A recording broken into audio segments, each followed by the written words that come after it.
Hi everyone, खुलुमबाय बे streaming. So मबाइलाबो टाच माने दांजायै जाना दं आं जेनथेनै दोनदों। So नोंथांमोनजों दान्दिसे LB streaming रायज्लायनोसै होननानै फैनाय जाबाय। I hope नोंथांमोना आंजों दान्दिसे LB streaming आव join जाफागोन आरो comments खालामगोन आरो दान्दिसे थाफागोन आरो मिजिंथिबाय।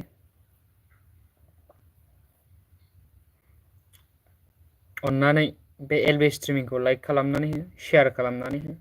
कमेन्टखौथ' हरखानांगोन नोंथांमोननि कमेन्ट नङाब्लाथाय LB streaming आनो जाया नालाय बेनिफ्राय गोदानै बोरैबा हाबसन फैफ्लांदोंब्ला चेनेलखौ थामहिनबा सापर्ट खालामलांब्लानो जाबाय। अके नटिफिकेसन सहैयाखैदां दासिम 0 views जाना दङ आरोना बेनि थाखायनो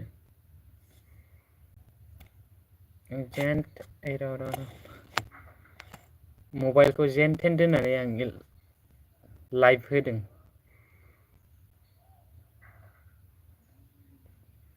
दान्दिसे ओरैनो थानानै बरिंबो नांबाय आरो इउटुबाव मा भिडिअसफोर नायबाय थादों नङा होमबा बेखायनो दान्दिसे सम सावरायलायनोसै मोजां गाज्रि। थ' सासे फैदों अन्नानै जाय फैदों कमेन्ट खालामब्लानो जाबाय। आसा खालामदों कमेन्ट खालामगोन। लाइकबो होबाय सासे थ' थेंक इउ लाइक होनायनि थाखाय। सोर होदों नाथाय आं दा मिथिथ'वाखैनो कमेन्टबो फैयाखै नालाय।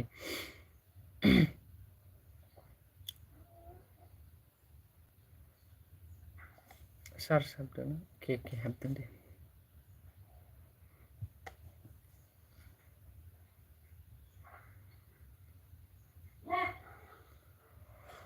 रायज्लायनोसै दान्दिसे सम फैलायदो बयबो। नटिफिकेसनानो थांदों ना थाङाखैथाय मानसिफोरनाव।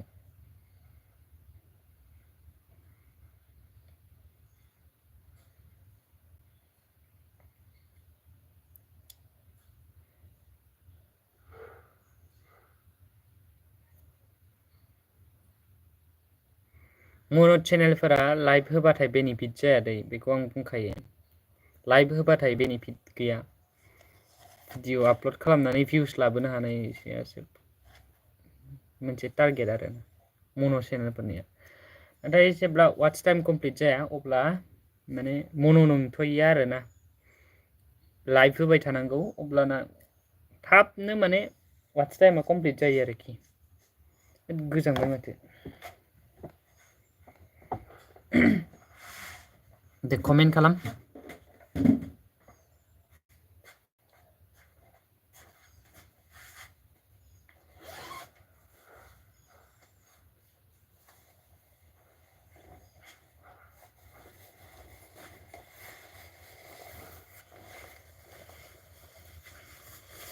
स' लोगोफोर नै आं दा जेकेट गानबाय गोजांदोलै गोजांदों अखाबो हादोंमोन आरोना जोंनिथिं थान्दा जादों खिन्थु फिलिंस थान्दा थान्दा कुल कुल।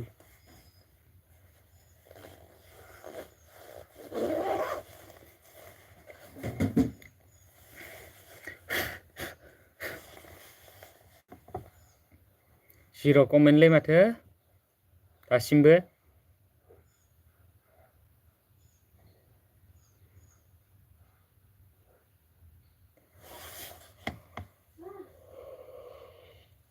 Welcome to my live chat. Remember to guard your privacy and abide by our community guidelines. तो आंनि LB स्ट्रिमिंआव नोंथांमोनखौ साफ्रोमखौबो फिनसे आं बुंबावदों बरायनानै लाग्रोबावबाय। बेनिफ्राय कमेन्टखौ मोजां कमेन्ट खालाम जाहाथे प्राइभेसि मेनटेन जायो। तो बयबो कमेन्ट खालामदो। I'm waiting all of you your comments. Comment खालाम रायजोफोर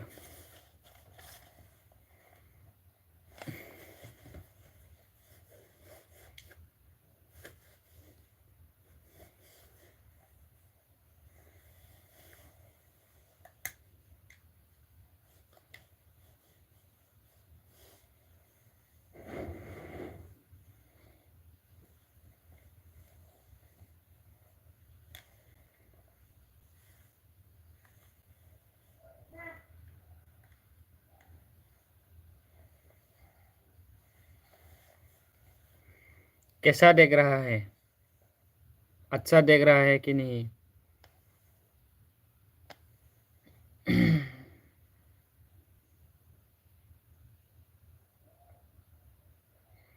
जल्दी जल्दी कमेंट करो यार मैं वेट कर रहा है आप लोग का comment I am waiting for comments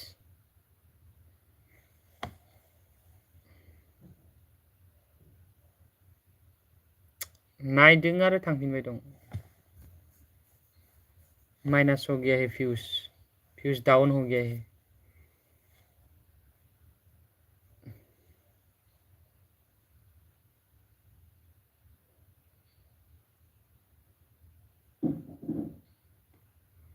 ओ कमेन्ट शो जायाखै नामा आंनाव मा कमेन्ट शो जाफैयाखै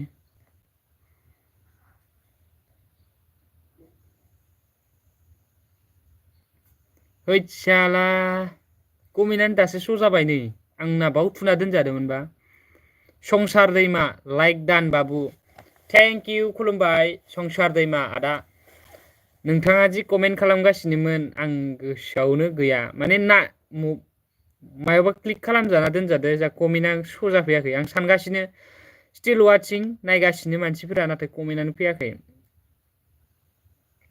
दासो नै लाइक होनायनि थाखाय रोजा रोजा साबायखर आदा संसार दैमारिनिसिम बेनिफ्राय नेक्स्ट आदा संसार दैमायानो कमेन्ट खालामफिनदों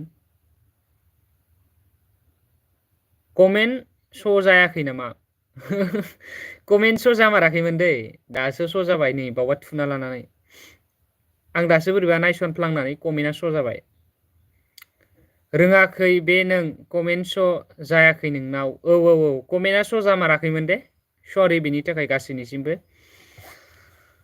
नाउ नेक्स्ट एजी movement what is your name नमस्कार खुलुमबाय A very good afternoon. My name is narunkherkatarytv. I am from India country. My state is Assam. Okay, that's all. That's enough to you. Easy movement. So welcome to my YouTube channel, Easy Movement. If you don't subscribe my YouTube channel, then subscribe my channel. And if you don't like this LB streaming, you can like this LB streaming. And if you are not share this LB streaming, you can share this LB streaming.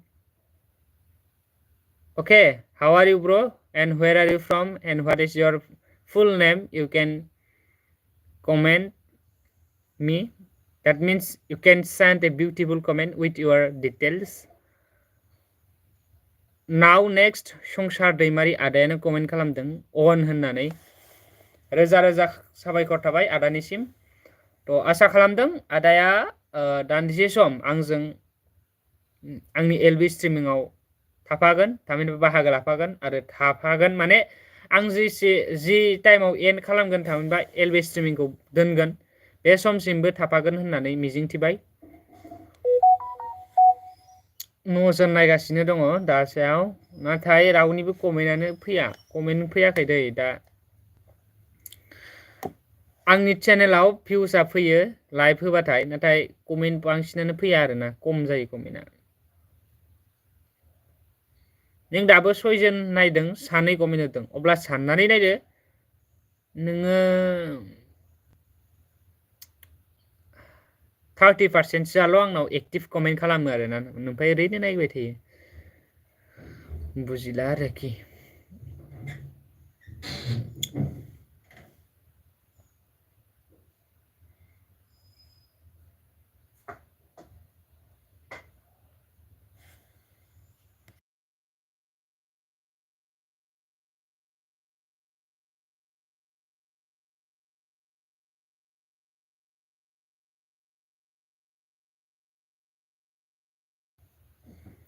Day comment खालामलायदो माबार गरमसो जाफिनबाय आंहा jacket गानना लाना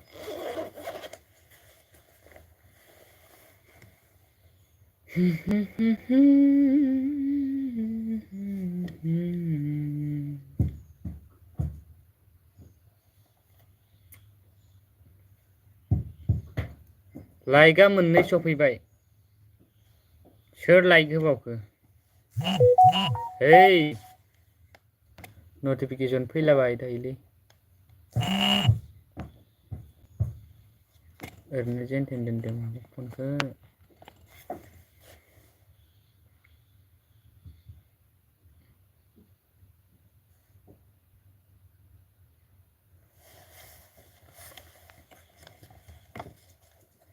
Guys, why you are not sent your comment?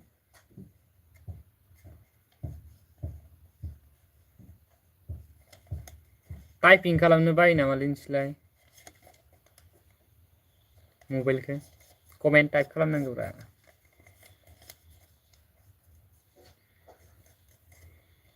आदा संसार दैमारिनि last comment अनाल' दंबाय दं comment गोदान गैया ना श' जालायाखैसो आन्दायलायलांलां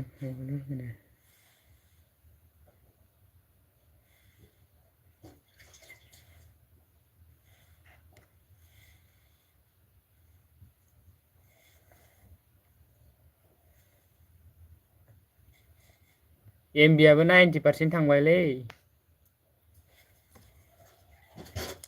20 मिनिटल' थानोसै आं लाइभआव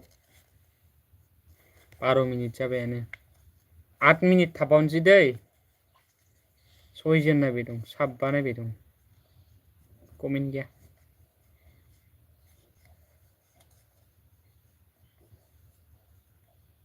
गोख्रै कमेन्ट खालाम गाइस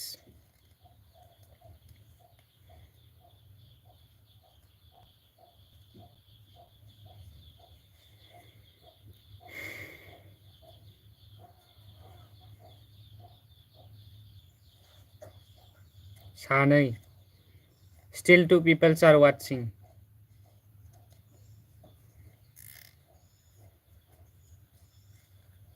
सानैल' नायगासिनो दं दा नै इंक्रीज होगा लेकिन थोड़ा बात है 10 जागोन माने साथाम जाबाय ओके कमेन्ट करो कमेन्ट खालाम comment करबि send a beautiful comment how are you मा खबर माबोरै दं केनेকৈ आसा खबर केनाए खबर कैसा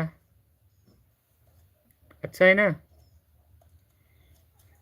now increasing साब्रै जाबाय नायग्राया 4 people are watching now at this moment and anyone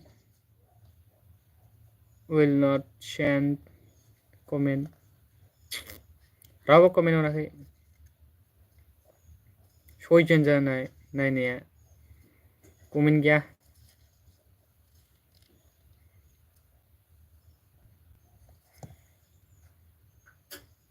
last comment अनानैथ' अनानै top messages all messages okay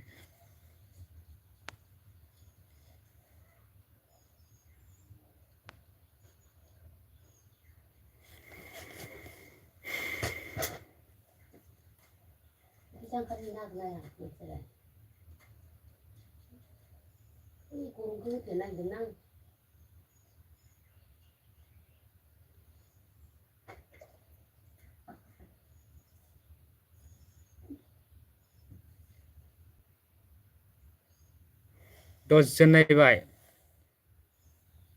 हलि बर' हा हा हा हा हा हा हा हा हा हा हा हा हा हा मिनिदों बिथाङा मिनिदों निश्चय मानोना आंनि एलबि स्ट्रिमिंआव कमेन्ट फैयाखै आरो आं स्रि साइलेन्टलि दंगासिनो थ' वेलकाम खुलुमबाय नोंथां मा नाम हलिबर ना हलिबर खुलुमबाय वेलकाम टू माय एलबी स्ट्रीमिंग आंनि लाइभआव बरायनानै लाबाय आसा खालामदों नोंथाङा इसोरनि अननायाव मोजाङैनो दङ आरो मोजाङैनो थाबाय थागोन लाइक होआखैब्ला लाइक हो अके लाइक दान होनहरदों बिथाङा रोजा रोजा साबायखर थाबाय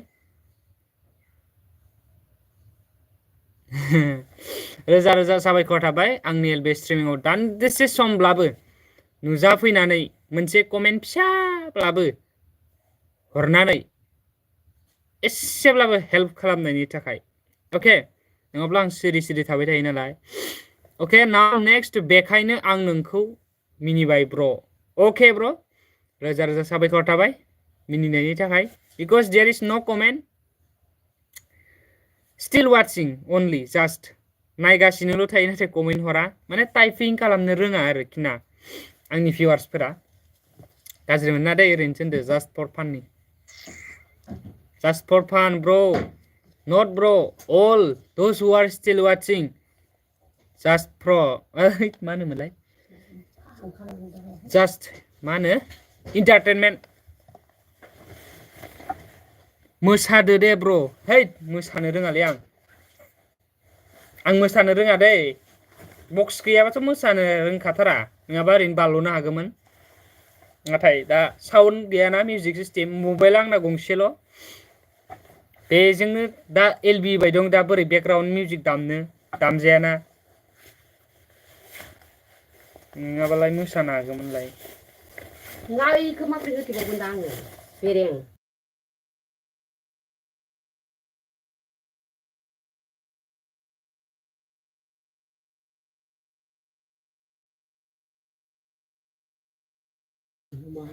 माहानि जाखो नोंथाङा आं जाबाय बाक्सा जिल्लानिया ब्र बाक्सा जिल्लानि आङो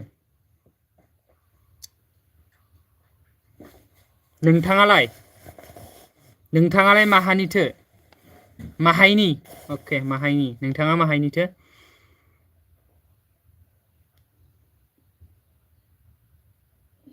साफा कारेब खालामाखैबा साफा कारेब खालामना होब्रा ब्र हलि बर' चिरांनि औ आच्छा आच्छा आच्छा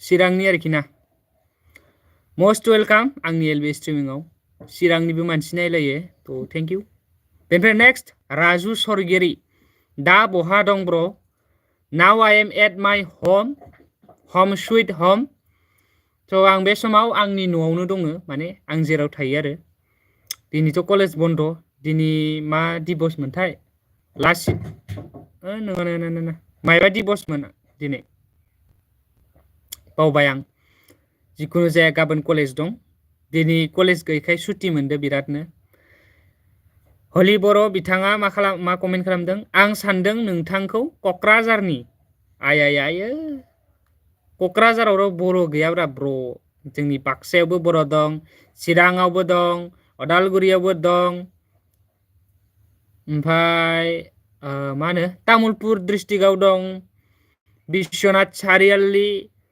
सनितपुर संकसनिफ्राय सदियासिम बर'फोरनि अनजिमाया गोबां आसामावल' गैया आरो वेस्ट बेंगल दं चाइनायावबो गोसारलानानै दं एसे बांलादेशआवबो दं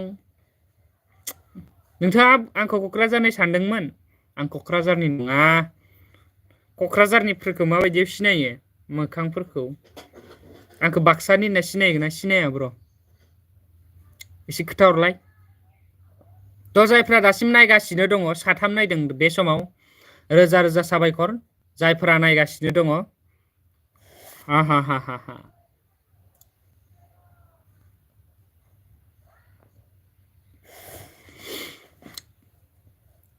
बांद्राय सिथाबद्रायबाय नामा ब्र आङो मबाइलनि केमेरानि खाथियाव कमेन्टआव खोथा हरलाय ब्र ओरै थानांगोन ना अभार सिथाबद्रायबा बोरैबा लेथ्रा नुयोलै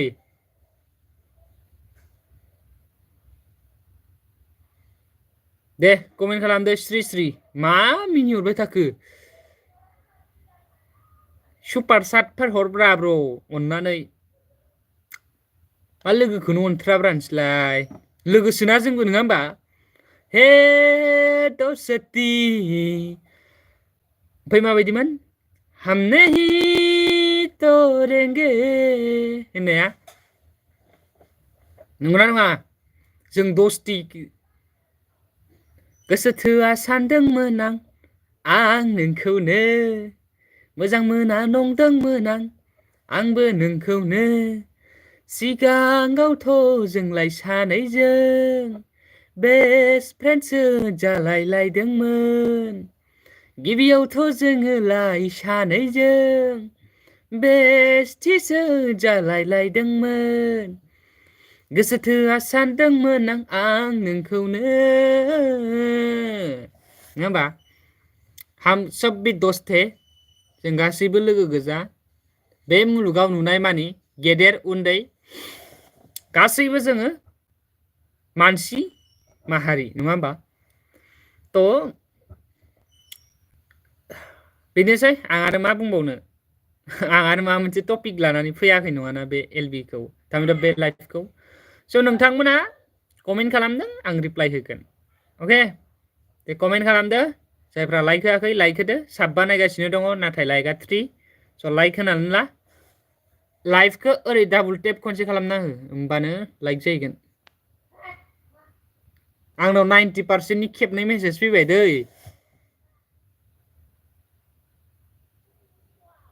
एमबिसि जोबलांजोबसिगोन खोमा दोनथ'नोसैबोलां थ' जायफ्रा बेसिम थाबाय कमेन्टथ' फैखाला नालाय बेखिनियावनो फोजोबथ'नोसै थ' जायफ्रा बेखिनिसिम थाबाय आंजों दान्दिसे सम नोंथांमोननिसिम रोजा रोजा साबायखर खुलुमनाय अननाय सिबिनाय मोजां मोननाय आरो गाहाम हामलायनायखौ फिन खेबसेबाव बावहरफिनबावनानै दिनैनि आंनि एलबि स्ट्रिमिंखौ बेखिनियावनो फोजोबबाय एसेनोसै गोजोन्थों खुलुमबाय बाय बाय नेक्स्ट एलबि स्ट्रिमिंआव लोगो मोनगोन